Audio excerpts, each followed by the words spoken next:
Chers collègues, chers amis, bonjour. Malheureusement, notre rencontre d'aujourd'hui se déroule dans des conditions pas tout à fait normales, c'est le moins qu'on puisse dire, mais on peut écouter déjà votre représentant qui peut donner quelques idées générales.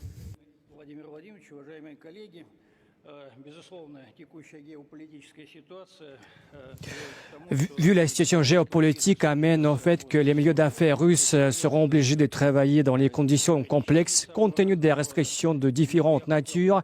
Mais tout d'abord, j'aimerais confirmer que non seulement l'État et l'économie dans l'ensemble ont déjà appris à faire face à la crise et les milieux d'affaires russes depuis 2014 ont appris à s'adapter au phénomène de crise et non seulement de s'adapter mais aussi résoudre les résolutions de développement.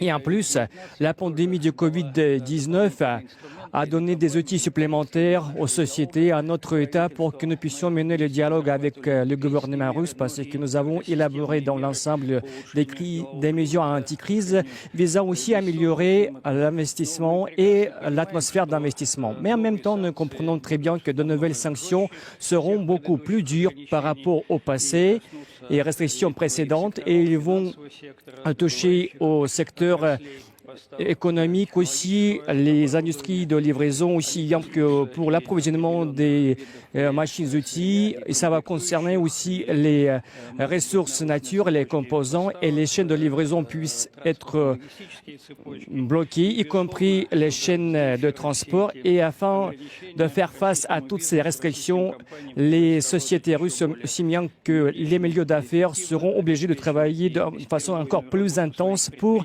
assurer le fonctionnement ininterrompu de leur société sans permettre de réduire les emplois, la pénurie et aussi les sauts de prix, parce qu'il faudra aussi réaliser la politique de substitution aux importations et trouver et chercher de nouveaux partenaires. Mais il y a beaucoup de choses qui dépendent des activités opportunes de l'activité du gouvernement. Et en plus, il s'agit non seulement du fait qu'il faut faire du hedging, de la protection de ces crises pour réduire les conséquences et pour assurer le développement du pays vu le nouveau paquet de restrictions, parce que nous devons nous rappeler que nous devons réfléchir non seulement à ce qui se passe aujourd'hui et demain. Ce que M. Vladimir Poutine a déjà dit dans son allocution, et j'aimerais faire part de plusieurs réflexions en ce qui concerne les éventuelles décisions qui doivent être prises déjà dorénavant. À quel point est-ce que c'est possible dans la situation actuelle? J'aimerais assurer la prévisibilité des conditions des projets de grande échelle d'investissement, parce que sur cet axe, nous avons un dialogue intense avec le gouvernement russe et entre autres, nous sommes en train de finaliser les mécanismes et des accords qui favorisent l'investissement. Et je pense que d'ici un mois, nous allons finaliser ce travail avec le gouvernement russe, parce qu'il s'agit entre autres aussi d'appliquer ce qu'on appelle l'approche de formule, surtout dans les cas où des paramètres significatifs des projets en exécution changent et il faut prévoir des formules et d'approches spécifiques qui garantissent pas la stabilité sur tous les axes, mais qui rendent au moins ces conditions prévisibles, surtout dans les situations où les sanctions servent d'un trigger et influent sur le taux de change du rouble et le taux d'inflation. Et nous avons déjà discuté de cette approche avec vous, Monsieur Vladimir, dans le cadre du forum de la Chambre du commerce russe et avec le Premier ministre, M. Belosov, nous sommes en train d'envisager et nous pensons que nous pouvons utiliser la même politique sur d'autres éléments. Compte tenu du fait que les sanctions puissent faire prolonger les délais d'exécution des projets d'investissement, ou retarder leur début, nous proposons de prolonger la durée d'application des mécanismes de soutien, y compris les programmes d'investissement de différentes sociétés qui assurent aussi les projets régionaux, parce que ça pourrait augmenter la prévisibilité des conditions d'exécution de tous les projets d'investissement prévus de toutes les sociétés. Et compte tenu des sanctions imposées à l'égard de la dette souveraine, il faut motiver en plus la demande des obligations de la part des investisseurs privés, parce que j'aimerais rappeler encore une fois, parce qu'en Russie, il y a plus de 20 millions de comptes de courtiers sont déjà ouverts, et je parle tout d'abord de la bourse de Moscou et aussi le marché interne des investissements qui s'est développé ces dernières années pourrait assouplir vraiment le caractère aigu des sanctions et pourrait servir d'une nouvelle source du travail avec la dette de l'État. Il y a une autre approche pour minimiser les risques financiers et pour assurer le développement ultérieur, c'est la régulation des actifs et des crypto-devises, parce que quand je parle des avoirs numériques, la législation russe a été adoptée et je pense qu'il faut prévoir un mode des impôts spécifiques qui pourrait créer, pas un stimulus, mais qui pourrait réduire certaines conséquences de fonctionnement de ces avoirs numériques par rapport aux autres types d'avoirs. En ce qui concerne les crypto-devises, nous soutenons la position équilibrée du ministère des Finances russe et du gouvernement et nous proposons de ne pas retarder l'adoption de la base légale pour assurer le développement de ce secteur. Et nous pensons nécessaire et important d'assurer le fonctionnement des milieux d'affaires privés, parce qu'il ne s'agit pas des mesures de motivation supplémentaires, il s'agit plutôt du fait qu'il faut donner la possibilité aux sociétés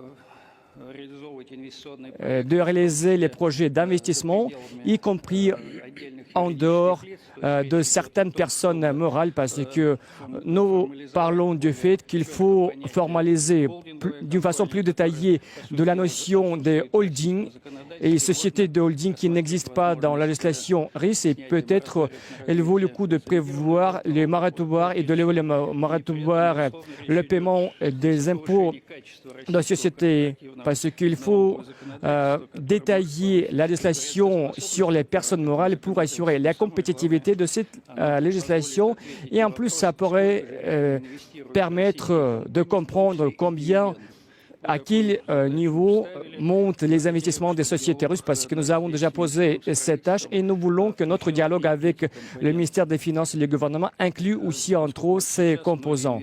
Parce qu'actuellement, il y a beaucoup de nombreux projets d'investissement qui sont réalisés par les dividendes des sociétés et ne sont pas pris en compte par l'évaluation des avoirs de sociétés de holding. Parce que nous partons du principe que la Russie ne se ferme pas, parce qu'il reste toujours une partie de l'économie mondiale.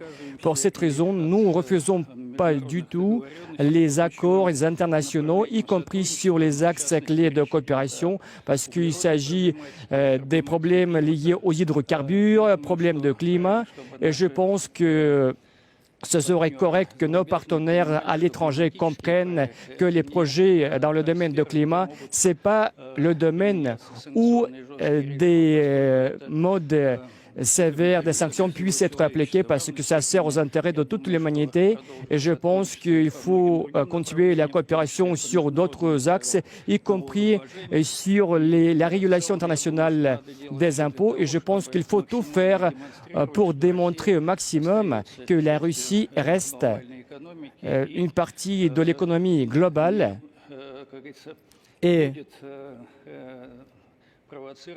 il ne va provoquer par les mesures de réponse des phénomènes globaux négatifs sur les marchés internationaux. Pour cette raison, je ne doute pas que nous allons faire face avec tous les risques et tous les défis à l'extérieur, mais à l'intérieur du pays, nous devons démontrer l'efficacité de notre fonctionnement, et non seulement sur l'agenda en cours, mais aussi sur l'agenda de demain. Merci. Merci. Qu'est-ce que je voudrais dire aussi, c'est que la première chose, c'est le plus important important pour que ce soit clair pour tout le monde.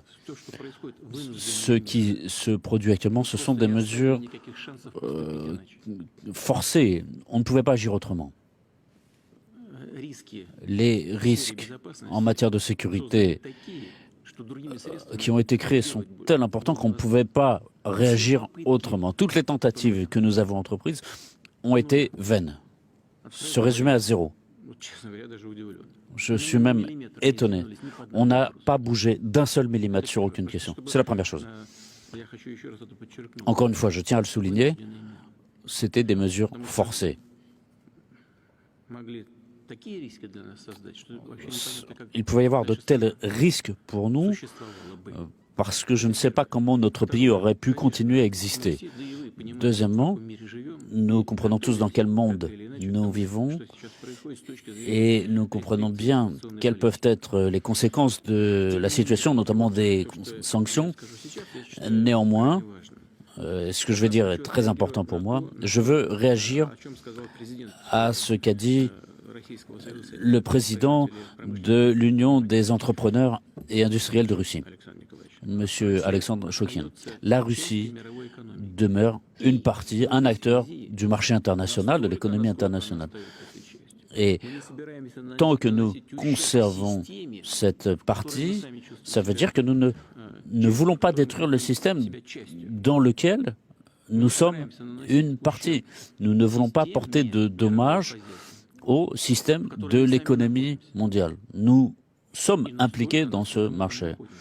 Et tant que nous y sommes, nous devons le préserver. Et nos partenaires doivent le comprendre et ne doivent pas chercher à nous évincer de ce marché. En même temps, pour des considérations politiques, il va y avoir des restrictions. Et à cet égard, je tiens à attirer votre attention sur ce qui se produit en ce moment et travailler de façon solidaire avec le gouvernement pour trouver des instruments permettant de préserver les emplois, préserver l'activité industrielle, l'activité économique. De la part du gouvernement, du pouvoir dans son sens le plus large, notre objectif est d'assurer pour vous les conditions, vous donner plus de liberté. La réponse, elle est unique ici. C'est vous donner plus de liberté en matière d'entrepreneuriat. Dans le cadre de, comme l'ont dit les collègues, pour qu'il y ait un caractère prévisible de la part des actions du gouvernement, mais je veux aussi que ce caractère prévisible soit clair du côté des entreprises aussi. C'est clair qu'on ne peut pas pronostiquer tous les risques géopolitiques, mais en ce qui concerne l'activité économique, oui, vous êtes en droit d'exiger que le gouvernement vous assure une certaine prévisibilité et une certaine stabilité. Et le plus important, c'est qu'il faut qu'on soit en contact permanent, réagir immédiatement aux différents éléments et corriger notre travail, le travail que nous menons ensemble. Je tiens à vous remercier pour le travail que vous avez fait jusqu'à présent, dans des conditions assez difficiles, et j'espère que nous allons continuer dorénavant dans les nouvelles conditions, en tout cas à cette étape, travailler de façon toujours aussi solidaire et non moins efficace.